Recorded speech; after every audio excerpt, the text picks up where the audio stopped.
Dude, you know how Alex Jones talks about how American politicians do like crazy satanic seances and shit? Yeah. What if the real secret was he's doing them out here? We walk over here a few yards, and Alex Jones is like embarked on some kind of crazy devil worship or some shit. Wait, what is this? Yo, what's up, people? I am gonna get back into the vlogging now because it's been about 2 years since I quit my career as a professor to do all of my intellectual work on the internet, essentially as a business. And I've had my head down for pretty much 2 years, just working super hard and hustling on getting all of those systems together and getting a profitable, smooth sailing operation that is actually gonna be able to help me raise a family and, you know, have a successful, normal adult life, and also be totally free and independent as a thinker and writer and speaker and all that. And I've had my head down, so I haven't really been able to share that much with you. But now I'm pretty much done it, and I want to give you a lot of updates on how I've done it and what's happened. But more importantly, I'm now living in Austin, Texas, where I have a bunch of friends and cool people around me. So I'm gonna actually just start making videos of all the stuff I'm up to on a daily basis, and we'll see where it goes. I have no idea where it's gonna go, but this is the beginning. So yeah, subscribe to the channel. Make sure you click the bell to get notifications about new videos. A lot of you who watch this channel actually have not even subscribed or clicked the bell. So please do that because there's going to be much more coming up. All right, I got to get some work done, but soon I'll show you around my house that I just got with my wife, and we'll go see some friends and make some more videos. So, all right, hang on just a second. So we still don't have as much furniture as we would like. We're still missing some things, and you'll see the walls are kind of barren. But yeah, have this nice little house that I rented with my wife. And most importantly though, I've now set up a nice little studio / office / library room. Check it out. Got pretty much everything I need. I have a pretty badass setup now, and even painted the walls. I'm yeah, really kind of taking it seriously and trying to build a proper little media operation. So all right, so I just spent all day working on this Carl Jung course that we're launching in a couple weeks. Just basically been inside all day working on the computer, not much to show. But now my buddy Barrett Avner from the Contain podcast, and my buddy and assistant Ben, who some of you might remember from my time in Albuquerque, I've gotten both of them to move here. Well, Barrett was going to already. He already wanted to. We kind of semi-coordinated this, but Ben, I really pretty much told him to come here, help me grow out all this stuff that I'm doing, and I'll find a way to pay him. I haven't figured it out exactly, but I'm gonna take care of him somehow. Anyway, they just moved in together. I kind of organized them together, so they got their own place, and that they just arrived literally today. So I'm gonna go over there and see what's going on. All right, let's go see what these guys are up to.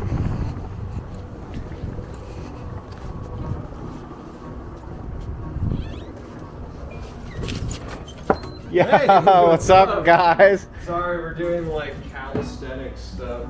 It's cool. You're on candid camera, fucking already. I'm not giving you guys 1 minute to breathe. Oh no! What's up? Put it there, man. Hey, man. Welcome. Put it there, buddy. Wow. Welcome. How's it going? Good, man. How you feeling? Good. What is that? Look at this fucking sweet little guy that I got. When did you get that? It's fucking so fire, this little thing.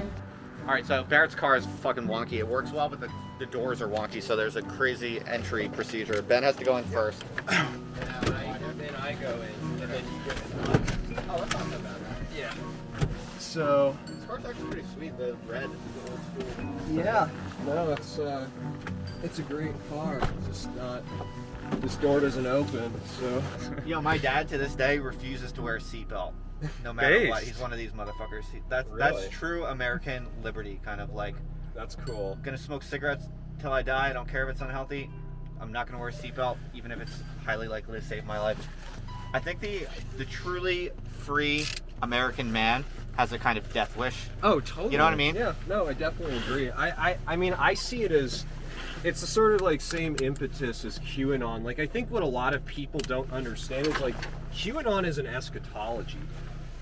You Say know? more. It really Oh, is. yeah, 'cause like, you went to one of the big QAnon I protests, went right? to a lot of QAnon protests, and the thing that I noticed is that these aren't people who are necessarily interested. Like, they're not they believe in this thing of like the plan, right? But really what they're trying to do is they're trying to, they're trying to reify something, but that thing can only be achieved through almost like this natural state of like through an almost ending. So because there is this kind of like apocalyptic fanatical quality to it, that I do think, okay, so where am I going again? You need 1011 Meredith Drive.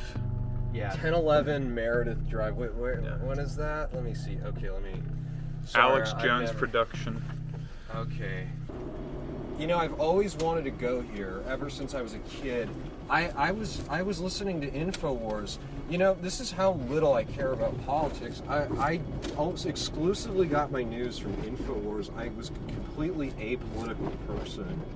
I saw it as total performance art. I had no remote interest in and I remember when he was like trying to get I voted for Barack Obama because Alex Jones told me to. Really? Yeah. I didn't know that he supported. He supported Obama the first time. Yeah, and I remember one of the reasons why I voted. I didn't vote the second time. I was just like, I don't really care about voting. Like, what's the Mitt Romney versus what's the difference? Yeah. But there's something about him that I think Alex Jones is an eschatology. I mean, he's true universal communism. He's the last communist. The irony of his hatred of communism is, I would argue, that he's a syncretic being.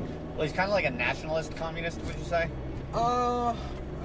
It's so hard to say what he is, because this whole idea of globalism it's the thing about communism, and I think about this kind of like weird political time we're in right now, is I actually get some of this from weirdly Judith Butler through Derrida, is that it's always predicated on its existence is always predicated on an externality. Like, if you look at like the Chinese Communist Party, and a friend was saying this too, I wrote this, that it's like their entire brand of socialism is basically predicated on the destruction of like Tibet and their own sort of like imperialistic impulses. And I do think that there's something to be said about that. It's kind of interesting. That I don't think it would exist otherwise. Let me see. Am I going the wrong way? Oh shit! I just. Dude, I gotta be careful when I see girls that seem kind of hot, because they're probably college chicks, no. and I don't fuck around like that. Well, I mean, I don't fuck around with any chicks, but I'm married. I can appreciate a hot woman when I see one, but not if they're a college chick. That does feel creepy. Okay. Well, But then again, how do you know the difference then, well, I know from afar? I know the difference, and let me just say, we're resurrecting the 2020 age gap discourse. For older men, like in their 50s or older, the difference between a 21-year-old girl and like a 16-year-old girl, it's like hard to even tell the difference. Yeah. The older you are, Yeah. and the farther away you are from that. Yeah. And I that kind of hit me, and I was kind of like, I kind of get that. I'm only 34, but like as I get older, I can't even tell that, like, looking at the difference between like a 18-year-old chick and a 22-year-old chick, I can't fucking tell. Oh, I can't and either. it gets harder and harder as you get older. So figure when you're 65 years old as a man. I'm just saying. I'm just saying. I mean, they see 33-year-olds as young. Yeah. As where like a lot of people, I mean, not necessarily me, and I think there's definitely a kind of seductive quality about betting older women. But I'm just saying, it's a weird thing. It's like, like an 18-year-old thinks a 33-year-old is hot, right? But a 33-year-old doesn't really care, because they're going in reverse. Not always, obviously, because there's a lot to say about. But one of the things I think is really funny is, that makes sense. Sorry, I'm like driving and picturing Alex Jones listening to me right now while I say this. So I feel this like. I feel like the specter of a wild Texas hog riding my back, and he's Wow. He's got graphic quickly. Oh, and it wasn't graphically. So you think he's gonna hear about this because we're gonna break into his compound and he's gonna hear about this and then maybe we're gonna become his enemy. Maybe he's gonna hate us. Yeah, I mean, he might think that we're sort of like a psyop or whatever for doing this.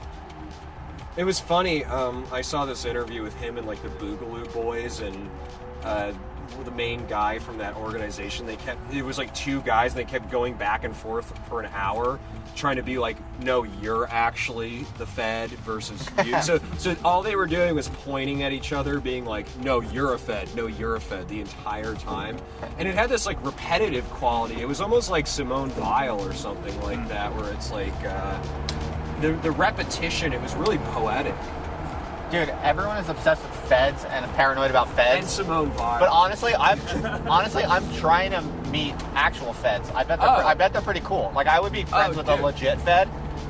Instead of like everyone being paranoid about you're a fed. Well, it's funny because how about just hang out with actual feds who own it? That kind of streetwear guy, Ryder Ripps, who's like a graphic design artist guy, he's vaguely an edgelord, but he actually did the CIA website rebrand. He designed the whole thing. Wait, what's his name? Ryder Ripps. He did that.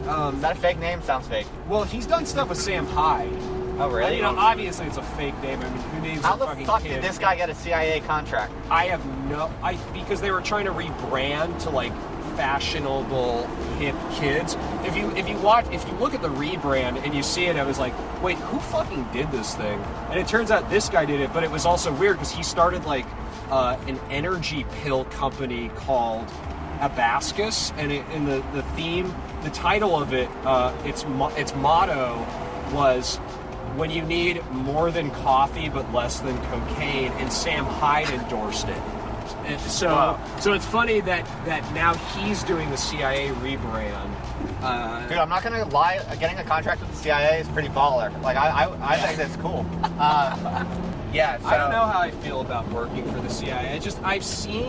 I've seen what these guys are like in too many documentaries. Like I just recently watched this documentary on the CIA in Tibet, and it's like they're just literally the worst people. So it's just hard for me to. It's really hard for me to picture doing anything with these kinds of people because I just like when you hear the kind of invectives that come out of Alex Jones' mouth, he's like, ugh, slithery, blah blah blah. Like the way he talks about John McCain or something like that. Like that's literally what these people are. It's just a natural repulsive quality. It's like I get totally repulsed by these people. Yeah, but I can say that about many like so-called indie and alt people also. So to me, I mean, other than like my friends, I generally think the worst of people. I expect the worst of people. Yeah. I expect people are going to be like backstabbing and slimy, and it's like, I mean, I don't want to throw shade on anyone in particular, but like, you know, if you look at someone like fucking Kantbot, right? Who basically spends all his time calling people feds, having all these kind of like paranoid theories about how the world works, and then lo and behold, one fine day, like he's fucking people over, and I don't even fucking follow any of that shit. But that's a kind of case in point for me. It's totally, yeah. All I care about as I get older, all I fucking care about is like, do you shoot straight with me? Yeah. Are you fucking honest about what you're doing? And then fucking like just crush it and do the best you fucking can. Like I'd much rather have someone who like has contracts with the CIA, but they shoot straight. They shoot straight with me. Yeah, of course. And like they don't fuck people over, they don't backstab, they don't talk shit, and they have good upright character, but they fucking do work for the CIA. I would much rather be friends with that person and collaborate with that person than be some kind of like, you know, someone who's like supposedly is like super red pilled about all the feds, you know, and then like in their own personal life, you don't fucking know what they really stand for. You don't know what they're really fucking doing. Well, the whole thing with Kantbot is he has this kind of like formal nihilism he's adopted, where like he just reflexively says that nothing is real. So he's like no political no political consequences are real. SJWs aren't real. The Nazis aren't real. Blah blah blah. Obviously those are two extreme cases, but I think that there's this thing, and honestly I think Yarvin does this a little bit too, where they just sort of reflexively say X is fake, and that they sort of they're sort of redefining these things because they're off doing their thinking in the woods. They're not really sort of like on the ground with the shock troops, like actually having to bear the consequences of any of this, like, I think absolutely insane historical shit going on that, you know, some people do not bear the brunt of that, but that's not the median. You can't just say that it's not something X isn't real, right? Like it clearly is. And I think that I think it's pretty manipulative, honestly. Not so much in Yarvin's case, because I think he just genuinely has an idiosyncratic way of talking about this shit. And I think he's a pretty interesting guy.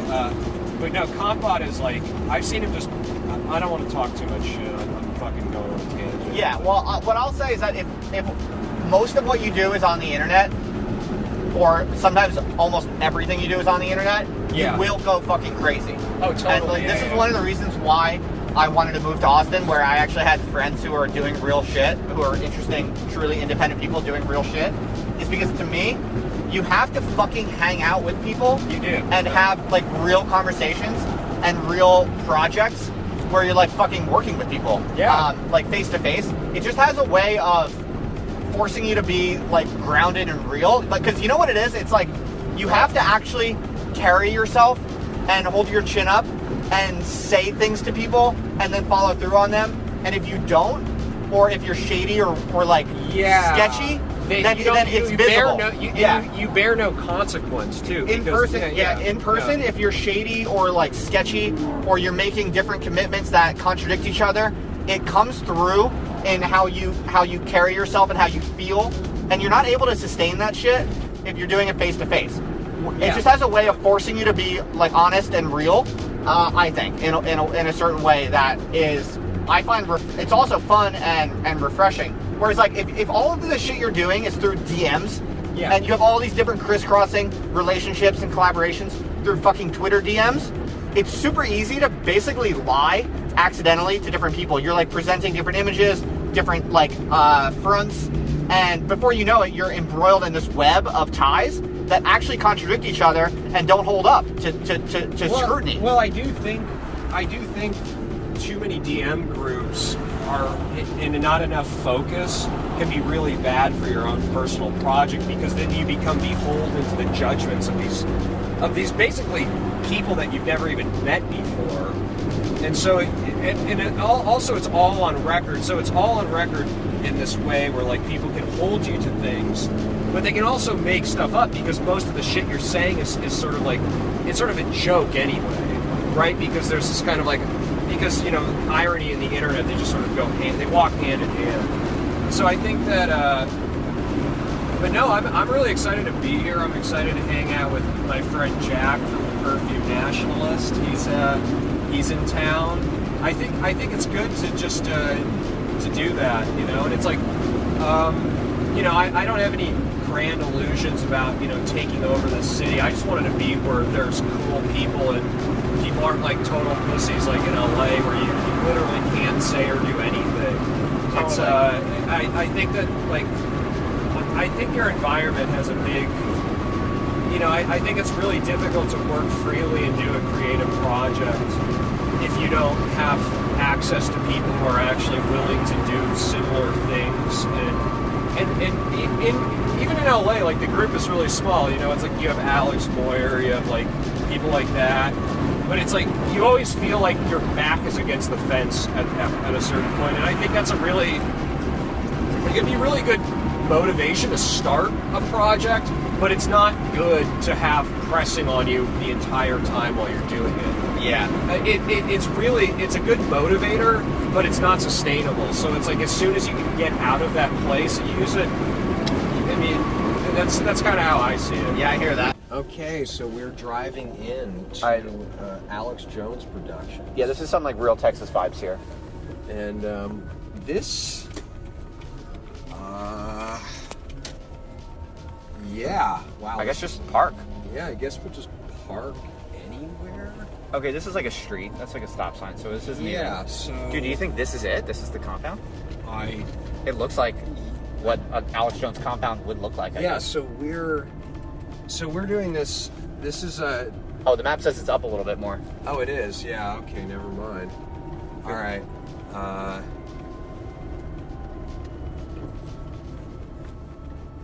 I guess... Oh, yeah, that's it. Dude, that's it. Wow. There's one car here. Maybe there's someone working late. Oh, man. Okay. Just park wherever it looks safe. All right, let's just go check this out. Are we gonna actually like This open. it open? Nice. Yeah, Nice. yeah. Well, let's go over there. You think a lot of people come here? Yes. You think they get people rocking up here all the time? I don't know. So yeah, we're doing this live at InfoWars. Do you think it's a dick move to like show up in the middle of the night and knock? 'Cause what if there is someone there and they're like, I don't know. I mean, why don't we just go? Why don't we look around? I've always wanted to go to I've always wanted to do this. Yeah, this is a real Texas experience. dude, what if they have legit private security and a fucking like Doberman pincher comes out and Oh, fucking sticks us? I'm sure. Stick 'em, boy. The lights are on, dude. Just walk up to that door.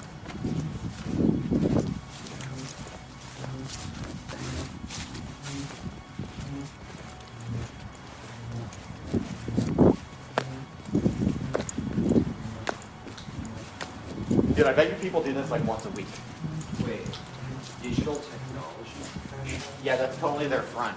Wait. Well, this could be a suite of offices, and they have like a shared space or something. Oh, I see. Well, Let's go around to this door that was lit up. yeah.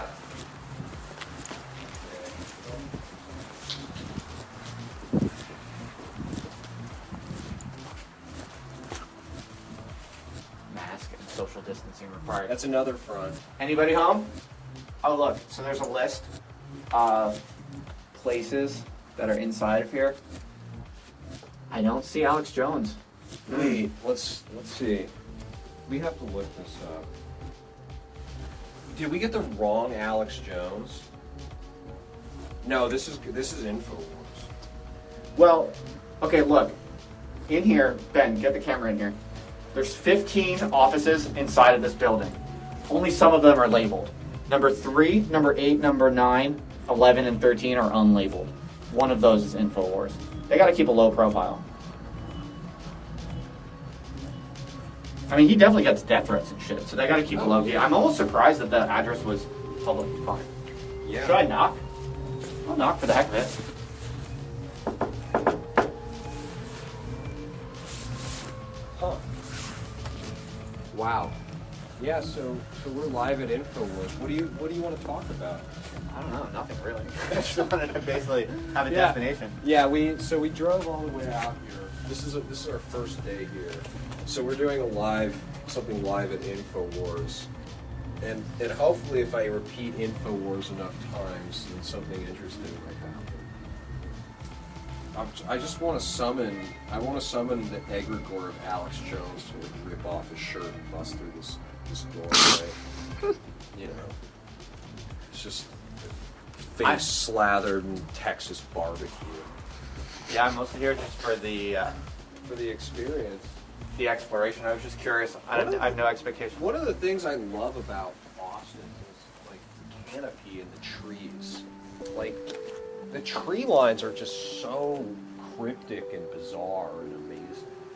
Like it's really inspiring. Even just like looking at these branches. There's something like I always had this notion about this place that there weren't any trees, that it was like flat and ugly and just generally uninteresting looking. And I have to say, I'm very impressed. It's beautiful. Yeah, a lot of Texas is kind of flat and boring, but Austin has a ton of trees. Also, pretty dope rivers and streams and shit like that. No, definitely. I'm super into streams and shit. You know, I was in Montana before this. Yeah. And Montana's fucking amazing, dude. But there's no fucking people to do podcasts with and shit like Yeah. this. So. Well, Alex Jones does not have a headquarters in Montana. So far, my basic take on Austin is Like, I don't see anything wrong with it. The only downsides are there's a shit ton of traffic, and you kind of have to like take the highway to get to like every part of town. But that's just a traffic slight. isn't that bad. It's just a slight inconvenience. I mean, it's just 1 million people in this city, so it's not like it's you know, it's par for the course. You know, you have 1 million people trying to get somewhere. Maybe they're we- all trying to get different places, so you know, there's going to be traffic. Maybe we should try to We should try to guess what place around here they like go for lunch or they go for like cocktails at night, Yeah. and we should go there and hang Why out. don't we walk through here? So, I mean, I just find this place so beautiful. What, Texas in general, or Oh, I mean, just this whole thing. Like this parking lot? I mean, I always thought Alex Jones was just such a beautiful soul. Like, I'm just such a fan. I mean, the guy, he yells so much, he's almost like spitting blood. I can't say I'm a fan myself. I'm more like a distant respecter of his hustle and his grind and his independence of mind. I mean, that's what I admire about him, but I'm not a fan, I wouldn't say, personally. Not throwing shade, not the content I listen to. That's kind of interesting over there, that like ballroom. Yeah, what is that? Yeah. Let's walk that direction.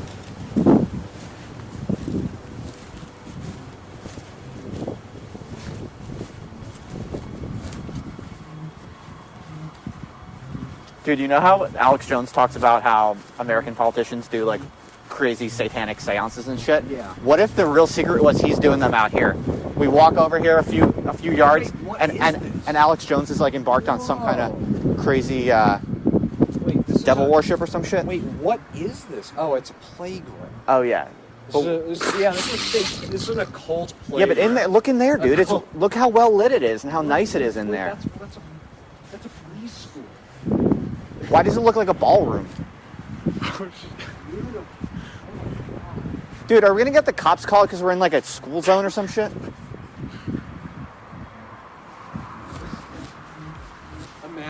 Imagine us thinking that this is like some Bohemian Grove type of thing, and we're like in the dark, like, what is this? It's like shaped like a pentagram. Dude, when And you- it's like a child's sandbox. Dude,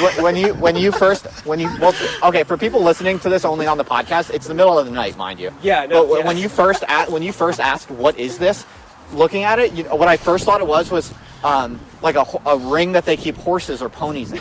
I was like, why are there ponies here, dude? This is fucking I thought crazy. I thought it's where they sacrifice a giant owl. Well, Moloch.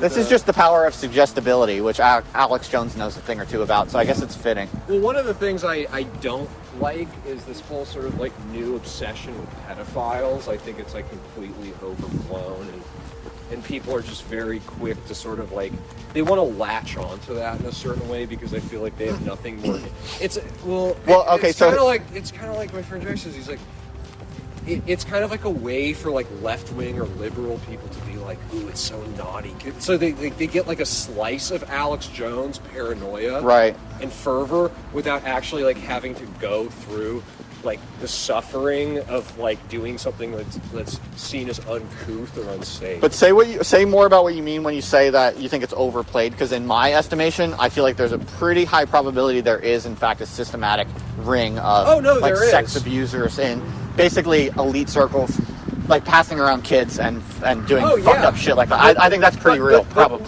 No, well, it is real, but I think Alex explicated that. I mean, he's been doing that since he's been putting out VHS videos since the 90s, you know, going into Bohemian Grove and exposing, you know, George Bush Sr. and his like whole fetish with like young boys and stuff like that. So it's like the whole thing is like when people try to treat this as like a new phenomena, when conspiracy theorists have been talking about this for a long time, but somehow it's like, and it wasn't safe back then. People were like, ooh, you're talking about like gross, icky stuff. And now it's kind of like, Now it's kind of chic to be slightly conspiracy pilled. yeah, no, it is. Yeah. It's become something that's chic, and I think a lot of it has to do with the conspiracy surrounding like Russia or Dude, you know what's funny? disinformation. Well, you know what's funny is now it's chic to be slightly conspiracy pilled, but Yeah. if you try to do anything about it, then you're seen as a crazy person. Oh, That's yeah, like yeah. Alex Jones, right? It's like, Well, it's like QAnon. Or That's QAnon, what I was that's saying, right, no, is that's QAnon right, yeah. isn't- but QAnon's an eschatology because they're not. The difference between people who are conspiracy pilled is it's like a status indicator. Right. If you try to do anything about But if it, you try then to you're do just a crazy anything about person. it, you're just a crazy person, because if you do something about it, you're not getting anything material or status out of it. So then it becomes like when people say QAnon is like a reified religion, it's like, yeah, well, that's because it's because these people are like literally willing to die because they trust the plan. Like they'll trust the plan into their grave. And so when people say, "Oh, QAnon are idiotic," it's like, no, they're just doing what religious people have done forever. You know, Right. like they see it as a sacrament. But then I made a joke where I was like, if you move from a blue state to a red state, you don't vote Republican when you get there, then you've done an imperialism and a gentrification and a colonialism. Yeah. Yeah. And you've done a fragility too. And Well, I just don't fucking vote. Fuck that. I like voting. Yeah, I support you in doing that. But to me, I feel like there's this obligation if you're a highly educated person and you have sophisticated viewpoints, there's this pressure to vote. But I think what I would like to do is I would like to make not voting the more sophisticated thing to do personally. No, I resent the pressure. I resent people not. No, you're supposed to vote for the people who. You hate No, accelerationism. No, you're supposed to vote for the people who the people you hate.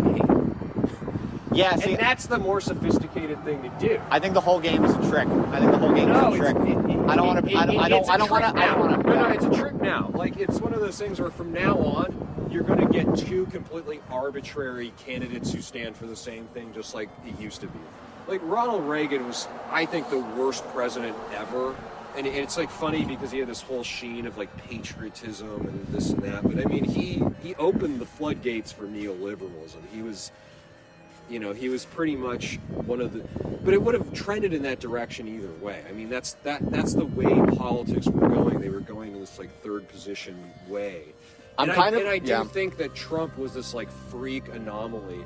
But you have to admit, like, who would you rather see? Like Kamala Harris, like schoolmarm you about like whatever insane sort of like woke discourse is like favorable amongst her like impressionable snicker stepdaughter, who, funny enough, get this, a good friend of mine had sex with Kamala Harris's stepdaughter and became a pious Orthodox Christian after. Wow. Like Beautiful. immediately after. You got to get him on the podcast. Yeah, he's great. Would he talk about it? Would he like tell details? On No, a but this is podcast? 100% real. And they met on funny. and they met on Tinder. That's so pretty. it was like ultra. That's pretty funny.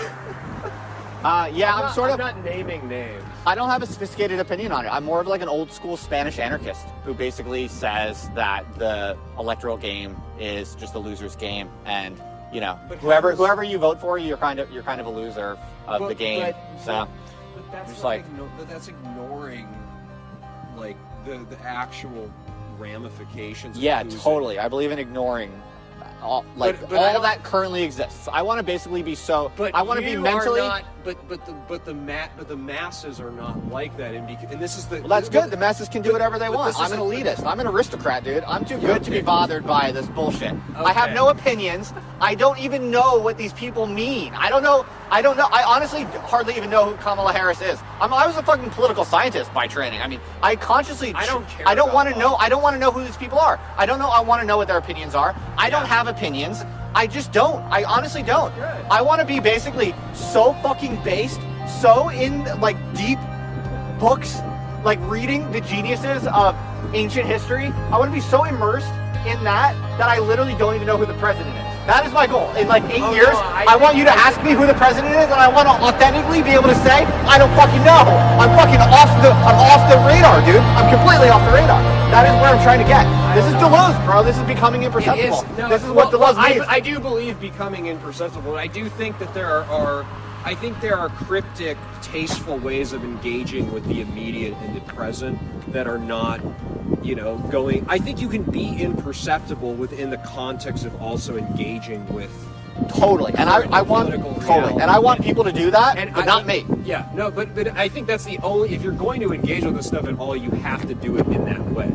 Yeah, So I you believe have to in be like a engagement. peasant. You have to act and think like a peasant. Yeah, kind of. but yeah, exactly. But I also don't think that you should, like you said, when it comes to imperceptibility, or as you talk about Heidegger and sort of like the capture, especially with now.